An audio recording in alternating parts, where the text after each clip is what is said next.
I wanted to see what your perspective on chosen might be. Not everyone can be in the kingdom of heaven, that there are a chosen few he chooses. For many are called, but few are chosen.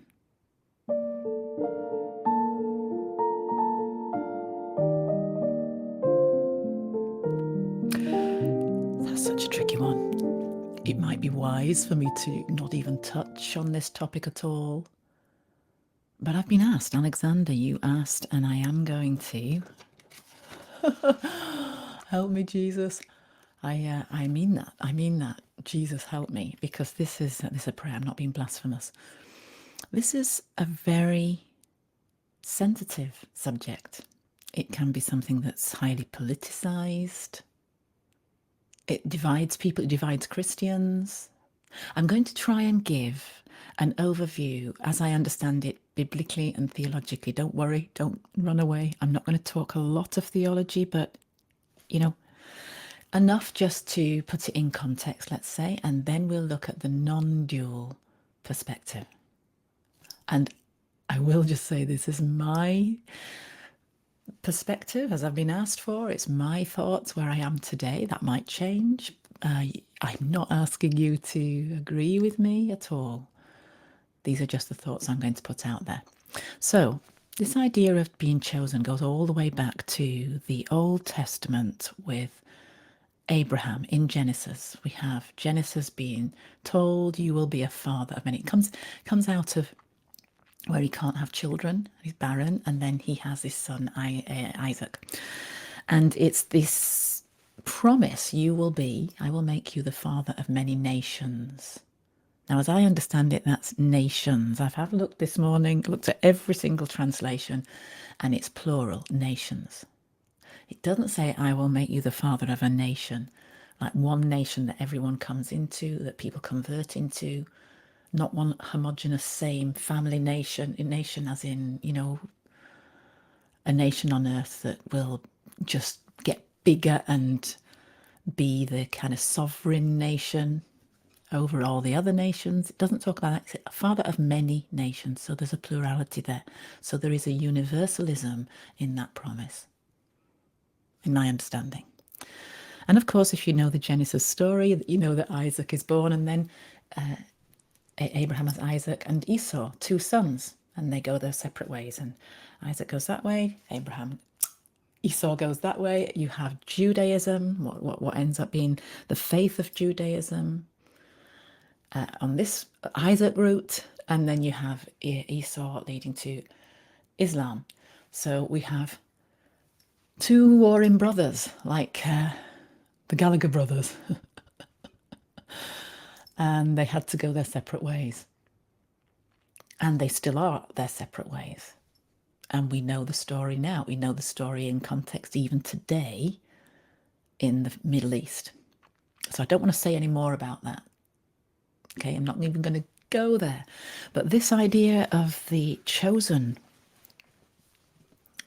nations, or the chosen ones, comes from Israel as a covenant people, being in a special covenant relationship with God, with Yahweh, to bring a light to the Gentiles. So they're keeping the law and therefore being kind of moral executor, I don't know, just being there on earth to be a light to all the nations, to the Gentiles. And then you get Christianity. And what's interesting is in Christianity, you have this disagreement between Peter and Paul, which comes up, I think, around this question of being chosen, of being a tribe that's God's chosen or favoured tribe. Because Peter wants to maintain the Jewish ritual, the Jewish tradition of circumcision, for people to become part of their group, part of their sect, a Christian. And Paul disagrees with that and says, no, you don't need to have anything. It's just faith in Christ. So Paul is far more universal, which is really interesting because of the two of them, Paul was the one who was most likely to, hold out to the law of Judaism because he was a Pharisee previously, as Saul. He was a Pharisee. Peter wasn't, he was just a fisherman. So Paul really understood the Jewish law and the Jewish religion and was a teacher of the law. And he's the one that's saying, no, they don't need to go through the route of Judaism to come into Christianity. And so you get this idea in Christianity that this is a new covenant and it's now, for all people who come into the family, this covenant family, through faith in Christ. And that's the way that Christianity talks about it and teaches the chosen.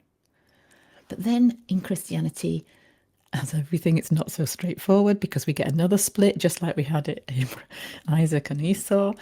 Then we have the big great schism, don't we? Schism.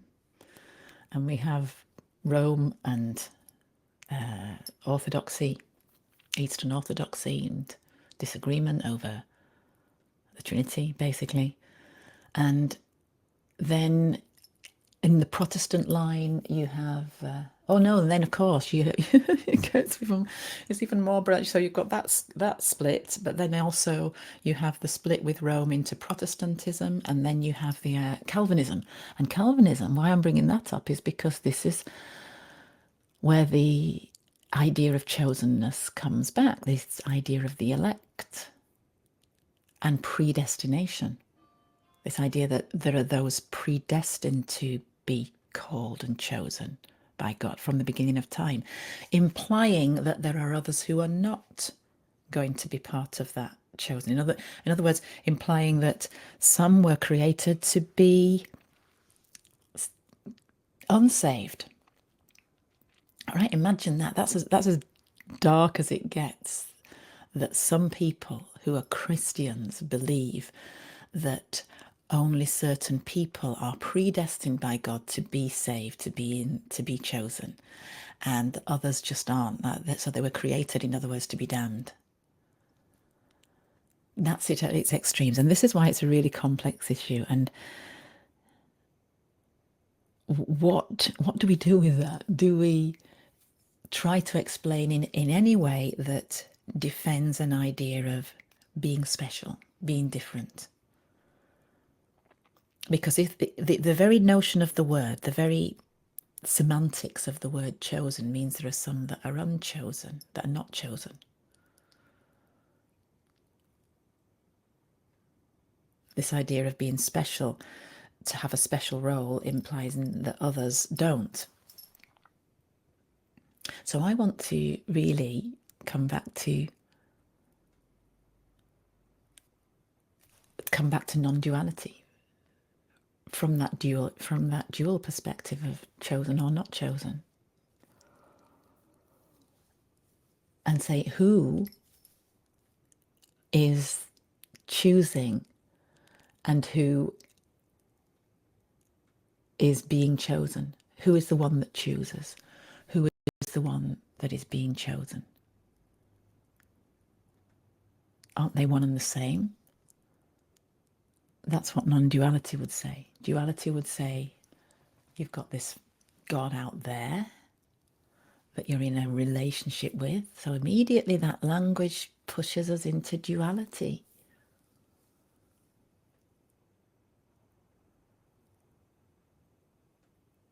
Who is the one that is chosen and who is the one doing the choosing?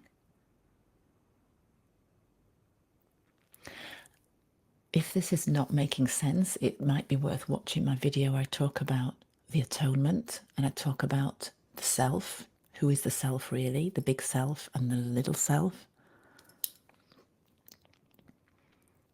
So this whole idea of being chosen and the story is within the material world, it's within the story of the separate self being in a relationship with the big self.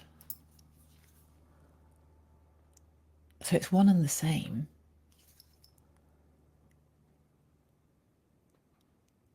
I think that the most important aspect of chosenness and choosing is to do with free will. It's to do with what are we choosing? What are we choosing in each moment? If my life is God having an experience of life, my life is part of God's dream. If God is experiencing through my life, then what experience am I giving God today? How am I being a light? Because the light isn't for only a few people. The light is the essence of who you really are, the spark of the divine in all of us. If we want to look at the Genesis story, we can go right back. The Genesis story takes us right back to being made in the image of God with Adam and Eve. So that's before we even had the split with Esau and Isaac. That's before any of the other religions. This is just taking us right back to that root of all the monotheistic religions, the three monotheistic religions. Anyway, we have the light within us. And so what am I doing with that light? Am I taking it to a high place? Jesus talked about don't put your light under a bushel where it can't be seen, but put it on a high stand. Bushel, I always thought of it as a bowl, like just covering a light up. Like if I had my candle here and I just put a light over it wouldn't be seen, that everything would be dark. I thought that it meant that, but it also means a bushel is a measurement, a capacity measurement. I didn't know that. So that speaks volumes. It's saying don't put your light within the container of something that's limited in its capacity, a belief system that is limited, but put it in a high place where all can see it. What's that referring to? Consciousness. What are you doing with your consciousness? Where are you taking your consciousness? Are you keeping it in a darker place that's very constricted and confined? Or are you putting it up high, higher consciousness, where it shines for all to see, where it's universal?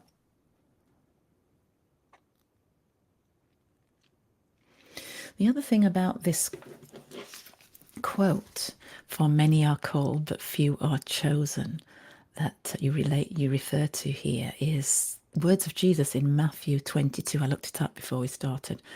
And it's actually the parable of the wedding feast. So Jesus spoke in parables. So this is him telling a story. And it's a story of a king who prepares this wedding feast, gets everything ready, sends his servants out to invite the guests. So the guests are the people who get the invites first of all. But they refuse the invite, don't come. The slaves come back and say, oh, they're too busy, or they've made excuses, they're not coming. And so the king sends them out to some other guests, and they actually not only say no, but they beat the slaves up that went out to ask them and invite them in. And then the king is really angry, says to his remaining slaves, go out into the streets, tell everybody, just bring anybody that you find and invite them in. Good and bad. It actually says everyone, good and bad. How about that for collapsing duality? All ideas about being special, being more important, being more righteous.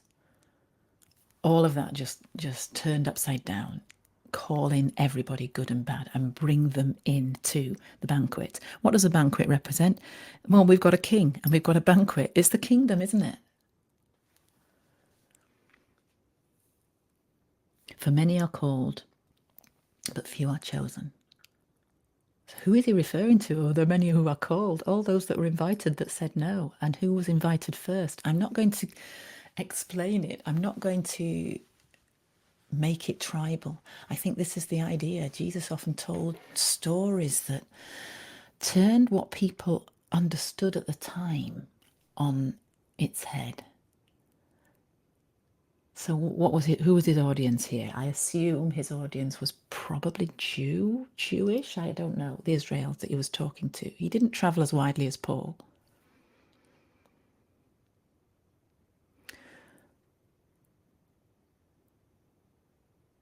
So many are called, few are chosen. What are we choosing? Who is the chooser, and who are the chosen?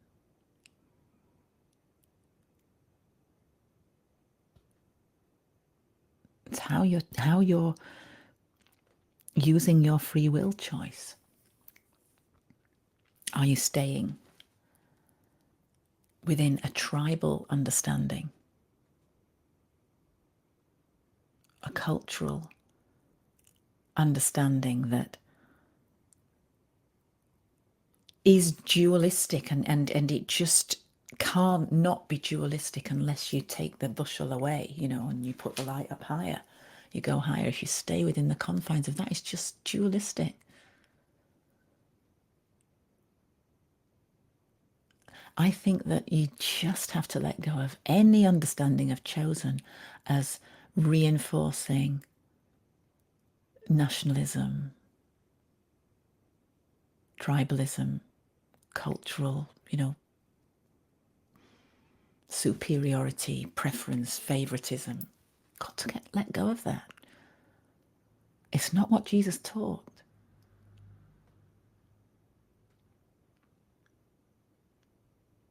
So I don't know if I have answered that. I think, as I say, the non-dual perspective is just that there's only one. There's only one.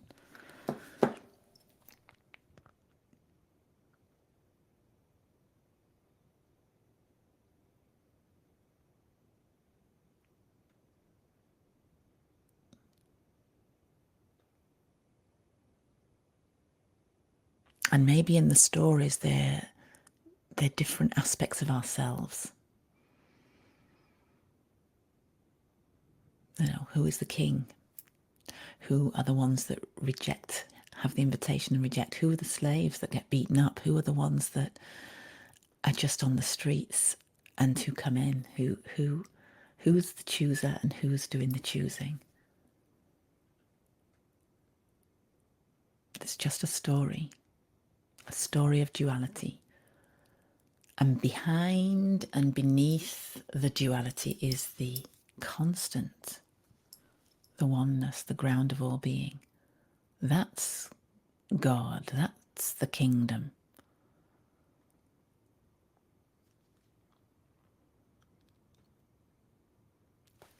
Thanks for watching. Keep your questions coming. I will try and address them. That was a tricky one. Don't know if I really explained myself very well, but I'm sure that you will. You'll pick me up on things in the comments. You let me know your thoughts. Take care. Thanks for watching. Bye for now.